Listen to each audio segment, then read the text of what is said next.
Hey friends, இன்னைக்கு நம்ம வந்து பயோ மேக்ரோ மாலிகூல்ஸ் அப்படிங்கிற டாபிக் தான் நம்ம வந்து பார்க்க போகிறோம். லைன் பை லைன் உள்ள போயிடலாமா? There is one feature common to all these compounds found in the acid soluble pool. They have molecular weights ranging from 18 to 800 Daltons approximately. So இந்த point என்ன சொல்லியிருக்காங்க அப்படின்னா, நீங்கள் ஆர்கானிக் காம்பவுண்டை வந்து பேஸ்ட்டாக அரைச்சி அதுக்கப்புறம் சீஸ் கிளாத்தில் ஃபில்டர் பண்ணுறப்போ இங்கே வந்து படிஞ்சிருக்கு பார்த்தீங்களா, அந்த ஃபில்டர் ஆகி இருக்கிற அந்த லிக்விட் மாதிரி இருக்கிற சப்ஸ்டன்ஸுக்கு பேர் வந்து ஃபில்ட்ரேட் அப்படின்னு சொல்லுவோம். அது வந்து ஆசிட் சாலிபிள் பூல் அப்படின்னு ஒன்று சொல்லுவோம். தெரியாதவங்க வந்து தெரிஞ்சுக்கோங்க. இப்போ அப்படி இருக்கிற அந்த ஆசிட் சாலிபிள் பூலில் காமனான ஒரு ஃபீச்சராக இருக்கிறது என்ன அப்படின்னு பார்த்தோம் அப்படின்னா, 18 to 800 டால்டன் அப்படின்ற ஒரு வெயிட்டேஜுக்குள்ளே இருக்கிற அந்த நம்பருக்குள்ளே இருக்கிற குவான்டிட்டியில் எலமெண்ட்ஸ் எல்லாமே வந்து இருக்கும். அதாவது ஆசிட் சாலிபிள் பூலில் இருக்கிற எலமெண்ட்ஸ் எல்லாமே வந்து 18 to 800 டால்டன்ஸ்குள்ளே தான் இருக்கும் அப்படின்னு வந்து இங்கே சொல்கிறாங்க. புரிஞ்சுங்களா? And then the acid insoluble fraction has only 4 types of organic compounds, that is proteins, nucleic acid, polysaccharides and lipids. So acid insoluble பூலில் பார்த்தீங்கன்னா மொத்தம் 4 எலமெண்ட் தான் இருக்குது. இங்கே எத்தனை எலமெண்ட்ஸ் இருக்குது?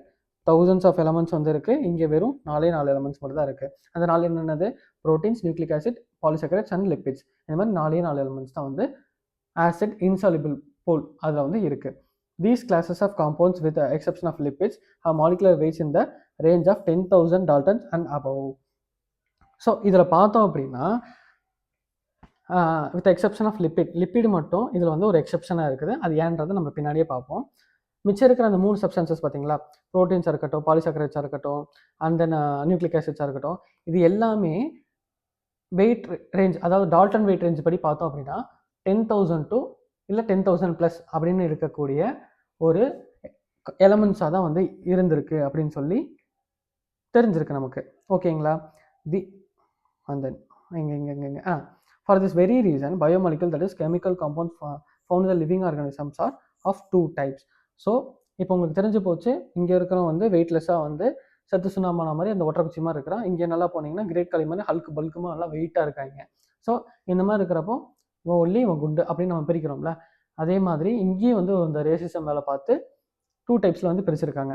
One of the which have molecular weight less than 1000 Dalton are usually referred to as biomicromolecules or simply biomolecules, while those found in the acid insoluble fraction are called biomacromolecules or macromolecules. So என்ன சொல்கிறாங்க அப்படின்னா, இப்போ இந்த wait கம்மியாக இருக்கவங்க இருக்காங்கல்ல, so 1000 டால்டனுக்கு கீழே இருக்கிற எல்லாத்தையுமே வந்து சிம்பிளாக என்னன்னு சொல்கிறாங்கன்னா பயோமைக்ரோமாலிக்யூல், அப்படி இல்லைன்னா பயோமாலிக்யூல் அப்படின்னு வந்து சொல்கிறாங்க. இதே நல்லா வந்துட்டு நல்லா அப்படியே மாசா கெத்தா ஹோய் அப்படின்ற மாதிரி நல்லா வெயிட்டாக இருந்துச்சுன்னா அந்த வெயிட்டாக இருக்கவங்களுக்கு பேர் வந்து பயோ மைக்ரோமாலிக்யூல், மேக்ரோமாலிக்யூல் ஆர் மேக்ரோமாலிக்யூல் அப்படின்னு வந்து 2 டைப்பாக பிரிச்சிருக்காங்க. தென் the molecules in the insoluble fraction with the exception of lipids are polymeric substances. So லிப்பிடை தவிர மித்த இருக்கிற எல்லா எலமெண்ட்ஸ் வந்து பாலிமெரிக் சப்ஸ்டன்சஸ். பாலிமெரிக் அப்படின்னா உங்களுக்கு என்ன இங்கே டவுட் வரும் அப்படின்னா, இதுக்கான மீனிங் என்ன அப்படின்னு தெரிஞ்சுட்டு இங்கே பாருங்கள், large number of repeated monomers. இப்போ மோனோமர்ஸ்னால் ஒன்றும் கிடையாது, ஒரு செங்கல் ஞாபகம் வச்சுக்கோங்க. இப்போ இந்த செங்கல் இருக்குது பார்த்தீங்களா, இது வந்து ஒரு செங்கல். இதே மாதிரி வந்து மல்டிபிள் செங்கல்ஸ் நீங்கள் வந்து அடிக்கிட்டே போகிறீங்க, செங்கல் அடிக்கிட்டே போகிறீங்க. ஸோ இது பார்த்தீங்கன்னா வந்துட்டு ஃபைனலாக வந்துட்டு ஒரு வீடாகவே மாறிடுது. ஹவுஸ் இல்லை, ஓகே இப்போ கரெக்டாக இருக்கும் ஹவுஸு.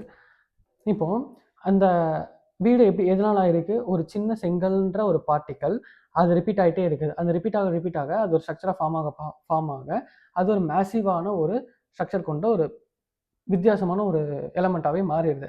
அதே மாதிரி தான் இங்கே பாலிமெரிக் சப்ஸ்டன்சஸ்ன்னு சொல்லப்படுறது large number of repeated monomers, ஒரே மாதிரி இருக்கக்கூடிய ரிப்பீட் ஆகக்கூடிய மோனோமர்ஸ், ஒரே மாதிரி மோனோமர்னா ஏதோ ஒரு திங், அந்த ஒரே ஒரு விஷயம் வந்து ரிப்பீட் ஆகிட்டே இருந்துச்சுன்னா அதுக்கு பேர் தான் வந்து பாலிமெரிக் சப்ஸ்டன்சஸ் அப்படின்னு வந்து சொல்லுவோம்.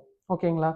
And then why do lipids whose molecular weights not exceeded 800 Dalton comes under the acid insoluble fraction, that is a macromolecular function. So இங்கே வந்துட்டு நமக்குன்னு ஒரு கேள்வி ஒன்று கேட்டிருக்காங்க. இப்போ நீ வந்து லிப்பிட்ஸை சொல்லிட்ட, லிப்பிட்ஸோட வேல்யூ வந்துட்டு 10,000 கிட்டே இல்லை அப்படின்னு சொல்லி நீ சொல்லிட்ட. அப்போது இதோட வெயிட் என்னன்னு யோசிச்சு பார்க்குறப்போ அரௌண்ட் அது வந்து 800 டால்டன்ஸ்க்கு கம்மியாக தான் இருந்திருக்கு. தக்காளி அப்போ எதுக்குடா நீ வந்து இதுக்குள்ளே வச்சிருக்கிற? 800 நீ தான் சொல்கிற, 1000க்குள்ளே இருந்துச்சுன்னா பயோ மைக்ரோமாலிக்யூல்னு சொல்கிற, இதே 10,000க்கு மேலே இருந்துச்சுன்னா பயோ மேக்ரோமாலிக்யூல்னு சொல்கிற. ஆனால் இங்கே ஒருத்தர் இருக்கிறான் 800க்குள்ளே தான் இருக்கிறான், ஆனால் அவனை மட்டும் நீ அங்கே சேர்த்துக்க மாட்டியாமா? இது என்ன, நான் என்ன ஏன் அப்படின்ற மாதிரி இருக்குல்ல, என்ன கதையாக இருக்கு, நோ கதையாக இருக்குல்ல அப்படின்ற மாதிரி வந்துட்டு உங்களுக்கு தோணலாம். ஸோ அப்படிங்கிற இடத்துல ஒரு சின்ன ஒரு டெஸ்ட் இருக்குது, அது என்னன்னு நம்ம பார்ப்போம். Lipids are indeed a small molecular weight compounds are not only seen but also arranged into a structures like a cell membrane and other membranes. So இங்கே என்ன சொல்லியிருக்காங்க அப்படின்னா, லிப்பிட்ஸ் வந்துட்டு தவுலுண்டாக இருக்குது. இந்த படத்தில் சொல்லுவாங்கல்ல, தவுலுண்டு ஆங்கர் தான்ப்பா அம்மா பெரிய கப்பலை தாங்கி பிடிக்குது அப்படின்ற மாதிரி, இந்த லிப்பிட்ஸில் வந்துட்டு நீங்கள் வெறும் அந்த சின்னதாக இருக்குது அப்படின்றது மட்டும் தான் பார்க்குறீங்க. ஆனால் அதுக்குள்ளே என்னென்ன இருக்குது அப்படின்னா, இந்த செல் மெம்பரைன்ஸாக இருக்கட்டும், இல்லை அதர் மெம்பரைன்ஸாக இருக்கட்டும், இந்த மாதிரி டிஃப்ரெண்ட் காம்பவுண்ட்ஸ்னால அது ஆகி இருக்குது. So when we grind the tissue, we are disturbing the cell structure. Cell membrane and the other membranes are broken into pieces and form the vesicles which are not water soluble. So நம்ம வந்து இப்போ பாஸ்போலிபிட்ஸ்லாம் பார்த்துருப்போம். இந்த phospholipid இந்த டெய்ல்ஸ்லாம் இருக்குல்ல, இதெல்லாம் வந்து hydrophobic tails. ஃபோபிக்னு என்ன பயம், அந்த மாதிரி சொல்லியிருந்தேன்ல, இதெல்லாம் வந்து வாட்டர் ரிப்பலண்ட்டாக இருக்குது. ஸோ இப்போ நீங்கள் என்ன பண்ணுறீங்க அப்படின்னா, இவன் வந்து இப்படி இப்படி இப்படி இருக்கான். ஸோ இந்த மாதிரி வந்துட்டு ஒரு செல்லுக்குள்ளே இருக்கிறப்போ உங்களுக்கு வந்து பிரச்சனை இல்லை. நீங்கள் என்ன பண்ணுறீங்கன்னா, இவனை போட்டு கரன்னு அரைச்சி எடுக்கிறீங்க. ஸோ இவன் எப்படி தனித்தனியாக இப்படி வந்து கரைச்சிட்றான். இப்போ இவன் என்ன பண்ணுவான் அப்படின்னா, அந்த செல் மெம்பரைன்ஸ் வந்து போய் இந்த மாதிரி தனித்தனியான ஸ்ட்ரக்சர்ஸாக வந்ததுக்கப்புறம், இந்த கிரைண்ட் பண்ணதுக்கப்புறம் அரைச்சி எடுத்ததுக்கப்புறம் இந்த கிரைண்ட் பண்ணதுக்கப்புறம் இந்த மாதிரி தனித்தனியானதுக்கப்புறம் இவனை வந்து நீங்கள் தண்ணியில் தூக்கி இப்படி போய் பார்க்குறீங்க. இவன் என்ன பண்ணுவான் அப்படின்னா, தண்ணிக்குள்ளே போய் முங்காமல் இவன் அப்படியே போய் ரிப்பல் பண்ணுவான். ஏன் அப்படின்னா, இது ஆக்சுவலாக வாட்டர் ரிப்பலண்ட் தானே. ஸோ இது வந்து வாட்டரில் வந்து அவ்வளோ ஈஸியாக வந்து மிக்ஸ் ஆகாது, ஃபில்லட்க்கு கீழேயும் வந்து போகாது. ஸோ இதனால இப்படி இருக்க ஒரு ரீசன்னால தான் இதை நீங்கள் நார்மலாக வச்சுருந்தீங்க அப்படின்னு பார்க்குறப்போ வந்து வெயிட்டை பார்க்குறதுக்கு கம்மியாக இருந்திருந்து என்னதான் தெரிஞ்சிருந்தாலும், இந்த செல் மெம்பரைன்ஸை பிரேக் பண்ண உடனே அது இந்த மாதிரி தனித்தனி எலமெண்ட்ஸாக போய் பிரிஞ்சு போனதுக்கப்புறம் அது ஒரு கட்டியாக தனித்தனியாக ஒரு ரவுண்ட்ஸாக பால்ஸ் மாதிரி ஃபார்ம் ஆகி ஒரு வெசிகல்ஸ் மாதிரி ஃபார்ம் ஆயிடுது. இந்த வெசிகல்ஸ் எல்லாமே வாட்டர் இன்சாலிபிளாக இருக்கிறனால தான் அது வந்து வாட்டர் சாலிபிள் ஆகி உள்ளே போய் கீழே நமக்கு வந்து ஆசிட் சாலிபிள் பூலில் கிடைக்காம ஆசிட் இன்சாலிபிள் பூலில் நமக்கு வந்து தென்படுது. இதை தான் வந்து இங்கே எக்ஸ்பிளைன் பண்ணியிருக்கிறாங்க. ஸோ ஓகே, இது எதுக்குப்பா வந்த Therefore, these membrane fragments in the form of vesicles get separated along with the acid insoluble pool, and hence in the bio-macromolecular fraction, lipids are not strictly macromolecules. So இப்போ உங்களுக்கு புரிஞ்சிருக்கும்னு நினைக்கிறேன். இந்த ஒரே காரணத்தினால தான் lipids are not strictly macromolecules. Lipids are not strictly macromolecules. ஏன் தெரிஞ்சிச்சுட்டா, ஒரு சைஸ் வச்சு பார்த்தீங்க அப்படின்னா அது பயோ மைக்ரோ மாலிகுலாக தான் கன்சிடர் பண்ணியிருக்கணும். ஆனால் நீங்கள் அதோட அந்த என்னதான் அந்த சின்ன பையனாக இருந்தாலும் நீங்கள் அவனை டிஸ்டர்ப் பண்ணுறீங்க. டிஸ்டர்ப் பண்ண அந்த கேஜி படத்தில் வர மாதிரி இவ்வளோ சின்ன பையனை நீங்கள் டிஸ்டர்ப் பண்ணாலும் அவன் என்ன பண்ணுவான், அவன் வந்து பார்க்குறதுக்கு தான் சின்ன பையன். ராக்கி சின்ஸ் 1947 அப்படின்ற மாதிரி அவன் வந்து அவன் பிராண்ட் தெரிஞ்சுக்கோ அப்படின்னு ஒரு மண்டையில் பீர் பாட்டில் எடுத்து அடித்து ஓப்பன் பண்ணுற மாதிரி நீங்கள் அவனை டிஸ்டர்ப் பண்ணிட்டீங்கன்னா அவன் வந்து வெசிகல்ஸை ஃபார்ம் பண்ணி தண்ணிக்குள்ளே கரைய மாட்டான், அவன் பாட்டுக்கு இருப்பான். அப்படி பார்க்குறப்ப வந்து அவனை மைக்ரோ மாலிகுல்னு சொல்ல முடியாது, மேக்ரோ மாலிகுல்னு சொல்ல முடியாது. வெயிட் வைஸ் பார்த்தோன்னா மைக்ரோ மாலிகுலாக செயல்படுவான். ஆனாலும் பார்த்தீங்கன்னா இவன் வந்து மேக்ரோ மாலிகுல்ஸ்குள்ளே இருக்கிற இடத்தோட இருப்பான். ஸோ அதான் இந்த கேஜிஎஃப் ராக்கி இருப்பார்ல, என்னதான் பார்க்குற சிறுபிள்ளை மாதிரி வந்துட்டு கோலி குண்டு விளையாடுவான் அப்படின்னு பார்த்தோன்னா பீர் பாட்டில் எடுத்து மண்டையில் அடிப்பான். அவனை சிறுபிள்ளை லிஸ்ட்லேயும் சேர்க்க முடியாது. அதே மாதிரி இந்த ரவுடி பர்சன் கேங்கில் இருக்கான்றக்காண்டி அவனை வந்து தாதானும் அந்த சின்ன வயசில் ஏற்றுக்க முடியாதுல்ல. அதே மாதிரி தான் இங்கேயும் வந்து சொல்கிறாங்க. ஓகேவா? லிப்பிட்ஸ் எல்லாருக்கும் நிறைய டைம் இது கன்ஃபியூஸ் ஆகும். ஸ்ட்ரிக்ட்லி பயோ அப்படின்ற மாதிரி இருக்கும். இதுக்கப்புறம் இந்த கன்ஃபியூஷன்லாம் இருக்காதுன்னு நான் நினைக்கிறேன். ஓகே, இந்த ஆசிட் சாலிபிள் பூல் மறுபடியும் உங்களுக்கு தெரிஞ்சுக்கோங்க. ஆசிட் சாலிபிள் பூல்னா இதுதான் ஆசிட் சாலிபிள் பூல். இதான் சரி சீஸ்லாத்தையும் எல்லாம் தெரிஞ்சுக்கோங்க, மறக்காம வச்சுக்கோங்க. ரெப்ரசன்ட்ஸ் ரஃப்லி the cytoplasmic composition. The macromolecules form cytoplasm and the organelles become the acid insoluble fraction. சரி, என்ன சொல்கிறாங்க அப்படின்னா, ஆசிட் சாலிபிள் பூல் இருக்குல்ல, ஆசிட் சாலிபிள் பூலில் பார்க்குறப்போ ஜஸ்ட் ஒரு சைட்டோபிளாஸ்மிக் காம்போசிஷன் மட்டும்தான் இருக்கும். ஸோ ஜஸ்ட் சைட்டோபிளாஸ்மிக் காம்போசிஷன் இந்த இடத்துல பார்த்தீங்க, ஆசிட் சாலிபிள் பூலில் என்ன இருக்கும், வெறும் சைட்டோபிளாஸ்மிக் காம்போசிஷன் மட்டும்தான் இருக்கும். அண்ட் இதே வந்து நம்ம ஆசிட் இன்சாலிபிள் பூலில் பார்த்தீங்கன்னா அப்படின்னா சைட்டோபிளாசம் ப்ளஸ் ஆர்கனலியும் வந்து அங்கேயே தங்கி இருந்துக்கும். அவ்வளோ கீழே இறங்கி வராது.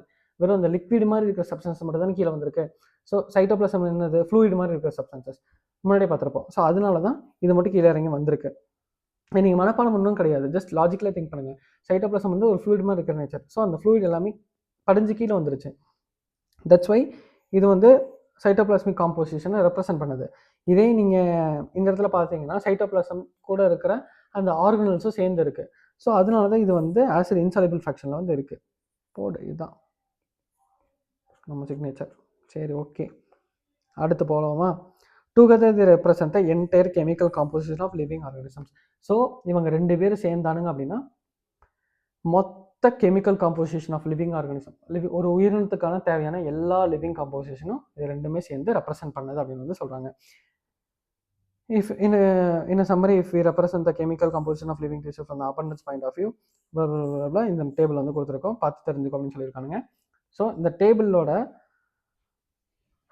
ஒரு நிமோனிக் சொல்லி தரட்டா? எப்பயுமே நம்மளோட ஸ்டைலில் நிமோனிக் ஒன்று பார்க்கலாமா?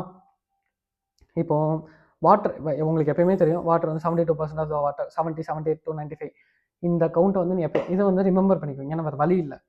ஏன்னா உங்களுக்கே ஜென்ரலாக தெரியும் வாட்டர் தான் வந்துட்டு அதிகமாக இருக்கிறது. வாட்டர் வந்து அதிகமாக இருக்கிற ஒரு சப்ஸ்டான்சஸ். ஸோ ஃபஸ்ட்டு பிளேஸ் வந்து நீங்கள் வாட்டர் குடிக்கிறீங்க. ப்ரோட்டீன்ஸ் வந்து 10 to 15 proteins. Okay okay okay okay carbohydrates வந்து 3 இருக்குது. கார்போஹைட்ரேட் 3. இந்த அயன்ஸ் இருக்குல்ல, இங்கே வாங்க, அயன்ஸ் ஒரே ஒரு அயன் வந்தால் இருக்காரு. ஸோ நிமோனிக்ஸ் ஞாபகம் வச்சுக்கோங்க. It's mnemonics time. Ions, Iron Man வந்து ஒருத்தர் தான் இருக்காரு. ஸோ அயான்ஸ்ன்னு கேட்டால் 1% போட்டுருங்க. நியூக்ளிக் ஆசிட் 5லேருந்து 7, 5லேருந்து 7 adenine, guanine, thymine, cytosine, uracil 5. இதோட டிஎன்ஏ ஆர்என்ஏ சேர்த்திங்கன்னா மொத்தம் 7. So 5 to 7, 5 to 7 nucleic acids. லிப்பிட்ஸ்னா என்னது? ஃபேட் இல்லைனா ஆயில்ஸ்ன்னு சொல்லுவோம்.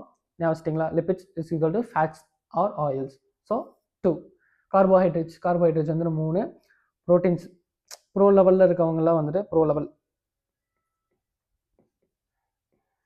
இந்த 11th போனதுக்கப்புறம் தான் உங்களுக்கு வந்துட்டு மாஸ் அப்படின்னு ஒரு ஸ்டேஜ்லாம் வரும். 11 to 15, ஓகே சாரி 10th போனதுக்கப்புறம் தான் அந்த மாஸ் ஸ்டேஜில் வரும். 10 to 15 அப்படியே இந்த காலேஜ் இன்க்ளூட் பண்ணிக்கோங்க. காலேஜில் 2 வருஷம், 3 வருஷம். தேர்ட் அப்படியே வந்துட்டு 10 to 15 அதில் தான் வந்து நீங்கள் ப்ரோ லெவலில் இருப்பீங்க. 10 to 15 இப்படி ஞாபகம் வச்சுக்கோங்க. வாட்டர் ஆப்வியஸாக தெரியும், 70 to 90% ஆஃப் இது வந்துட்டு வாட்டர். இதை மட்டும் நீங்கள் வந்து ஞாபகம் வச்சுக்கோங்க. இது எல்லாத்தையும் இந்த மாதிரி ஒரு நிமோனிக்ஸோட ஞாபகம் வச்சுக்கோங்க. அவ்வளவுதான், இந்த டாபிக் கதம். நம்ம நெக்ஸ்ட் டாப்பிக்கில் வந்து ப்ரோட்டீன்ஸை பற்றி பார்ப்போமா? ப்ரோட்டீன்ஸை பற்றி நம்ம நெக்ஸ்ட் டாப்பிக்கில் வந்து பிரித்து மேஞ்சிடலாம். ஓகே, இப்போதைக்கு உங்கள் ஹெச்எச்எஸ் டடா.